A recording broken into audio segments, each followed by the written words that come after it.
What does legalism mean, and how do we know we are being legalistic? It's a great question. I like to use this story from Genesis, in fact, in the Garden of Eden. This is what God said to Adam. And I want you to note that he said this commandment only to Adam. In fact, Eve wasn't even created yet. So he goes to Adam and he says, "You may eat of every tree in the garden, but you must not eat of the tree of knowledge of good and evil. For when you eat of it, you will surely die." And it's real funny because then in the next chapter, the serpent goes to Eve and asks her, "Are you really not allowed to eat of this tree?"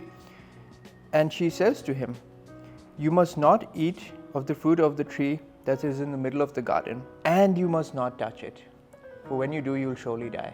Now, where would she have gotten that extra information from? Adam. From Adam. Here's what Adam did.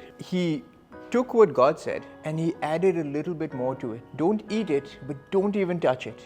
When you do, you'll die. Here is what legalism is in simple terms. Every time we feel the need to add to this Bible, where we add to what God has said, thinking that by adding to it, we're now wiser, we're controlling the situation better, we're being even safer, whatever the heart comes from. Essentially, when we boil it down, every time we add to what God says, we are not trusting in Him and we're not trusting in the people around us. And the sad thing is sometimes many people have been hurt by the church because of legalism. And when you think about why do people leave the church, why do people sometimes walk away from the faith? It's because they have been hurt through experiences. Every time I add to what the Bible says, it can often lead me in a wrong direction.